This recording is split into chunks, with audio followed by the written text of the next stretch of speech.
오늘은 오지의 마법사를 나누겠습니다. 오주의 마법사의 작자는 프랭크 바움 1856년에 태어나서 1919년에 돌아가셨습니다. 뉴욕의 치튼 앵고에서 태어났습니다. 이 작가는 배우, 신문기자, 판매원 등 40대 이전까지는 여러 가지 일을 가졌지만 그렇게 성공을 하지 못했습니다. 40대 이후 쓴 몇 편의 동화가 좋은 반응을 얻자 바움은 마법사를 쓰기 시작했습니다. 오지의 마법사가 출간되자 미국은 물론 전 세계에서 엄청난 찬사를 받았습니다. 오주의 마법사가 유명해져 이제는 오주라는 말이 신비하고 놀라운 나라를 뜻하는 단어가 되었을 정도랍니다. 우리나라 아시아나 항공의 그 마크는 OZ라고 쓰여져 있고, 그 성경 욥기에서 욥이 태어나는 지역은 우수라고 합니다. 이렇게 오즈라는 말이 신비하고 놀라운 장소를 뜻하는 단어가 되었습니다. 이 작품의 줄거리는 도로시가 10대 초반의 소녀가 엄마 아빠도 없이 그 아저씨랑 살고 있습니다. 그러다가 어느 날 해오리 바람에 날려가요, 집이. 그래서 신기한 오주의 나라를 여행하게 되는 것입니다. 지금부터 동화를 읽어보겠습니다. 도로시는 미국의 캔사스라는 마을에서 헨리 아저씨 M 아줌마와 함께 살았어요. 귀여운 강아지 토토도 도로시와 함께 살았지요. 캔사스는 온통 회색으로 된 쓸쓸한 곳이에요. 하지만 도로시는 언제나 명랑했답니다. 어느 날 캔사스에 거대한 해오리 바람이 불었어요. 어서 지하실로 피해, 도로시, 아줌마가 소리쳤어요. 하지만 도로시는 도망치는 토토를 잡으려다 미처 지하실로 피하지 못했어요. 도로시는 토토와 함께 집에 갇혀 바람에 날려갔답니다. 도로시의 집은 쿵 하는 소리와 함께 이상한 나라에 떨어졌어요. 파란 옷을 입은 뭉크킨들이 인사를 했지요. 동쪽 나라에 오신 걸 환영합니다. 나쁜 마녀를 없애주셔서 고마워요. 도로시의 집이 마침 동쪽 나라 나쁜 마녀 위에 떨어져 마녀가 죽게 되었거든요. 흰 옷을 입은 북쪽 나라의 착한 마녀는 도로시를 칭찬하며 동쪽 나라 마녀의 은구두를 주고 사라졌지요. 도로시는 뭉크킨들에게 고향 캔사스로 돌아가는 길을 물었어요. 오주의 마법사를 찾아가 물어보렴. 노란 벽돌길을 따라가면 돼. 뭉크킨들이 말해 주었어요. 그래서 도로시는 토토와 함께 노란 벽돌 길을 따라서 오주의 마법사를 찾아 떠났어요. 도로시와 토토가 옥수수 밭옆을 걷고 있을 때였어요. 파란 옷을 입은 허수아비가 말을 걸었습니다. 나 좀 이 장대에서 내려줄래?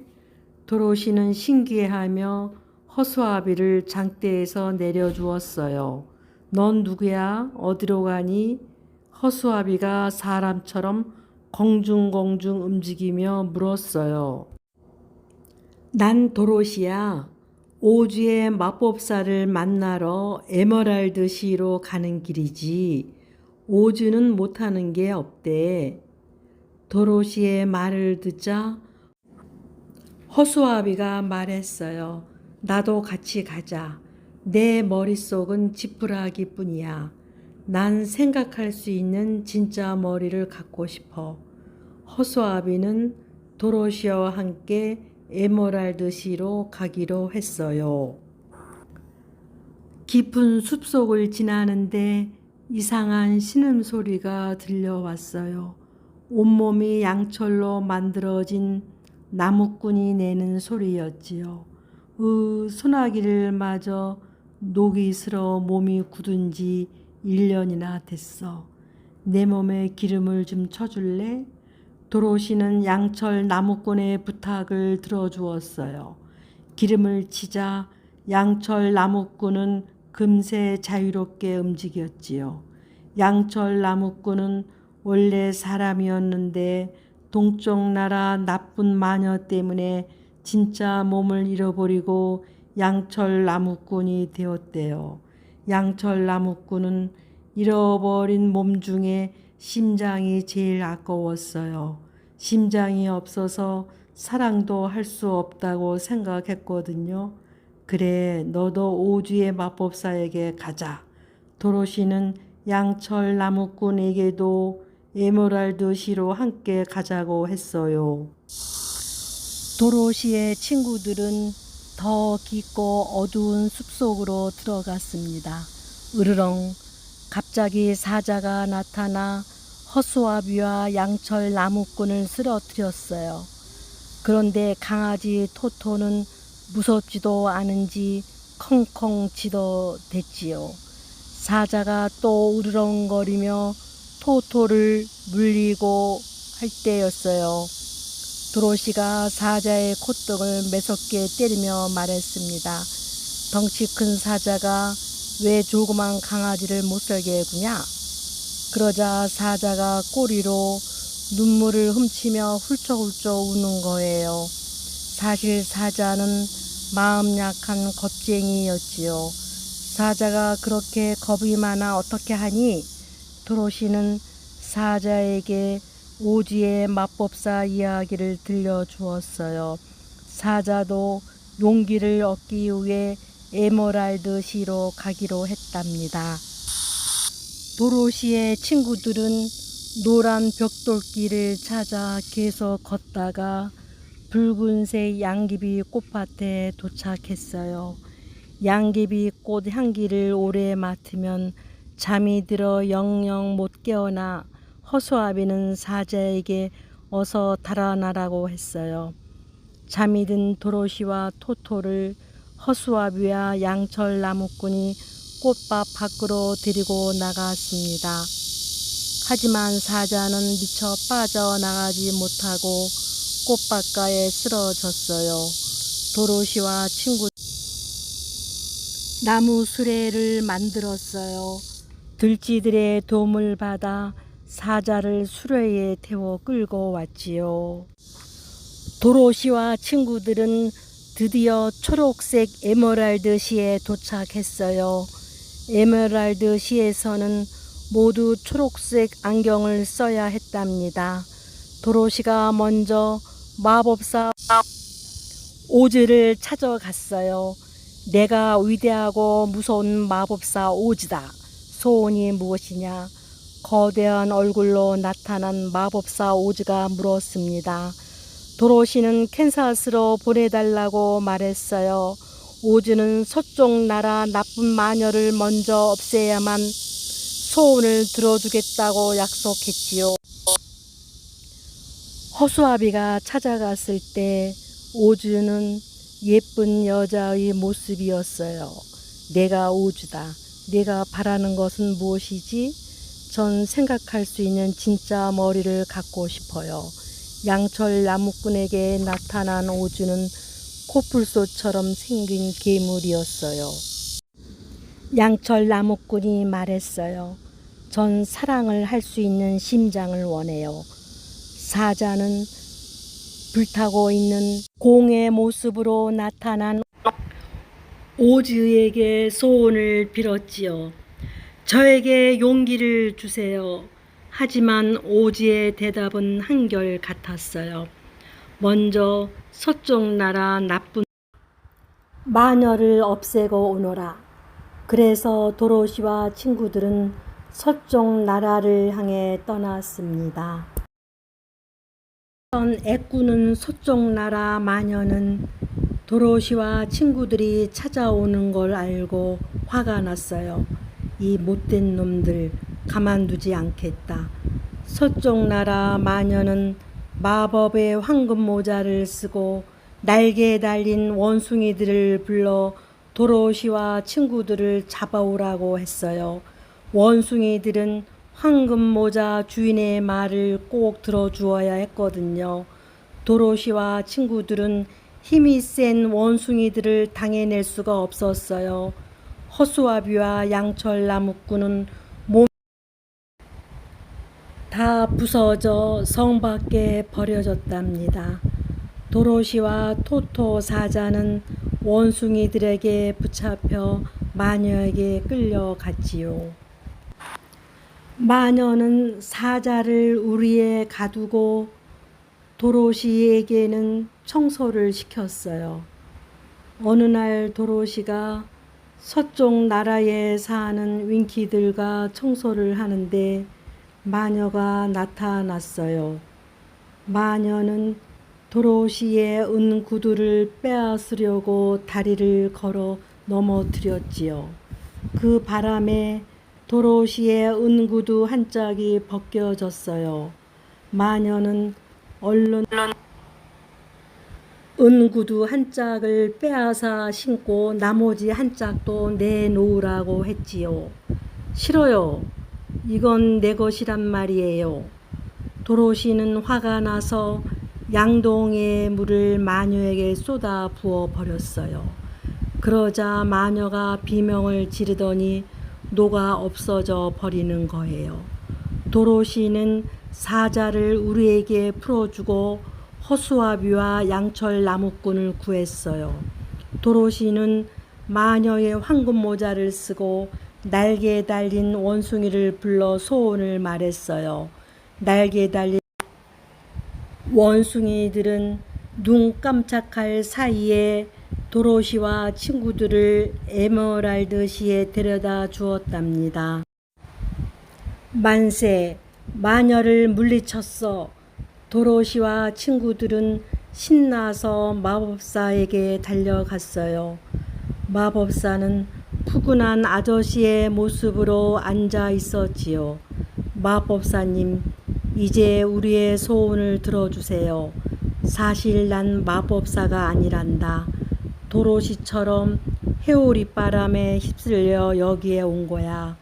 그래서 잠시 마법사인 척하고 있었어. 도로시와 친구들은 어깨가 축 늘어졌어요. 얘들아, 실망하지 마. 너희들이 바라는 건 이미 너희 마음속에 있단다.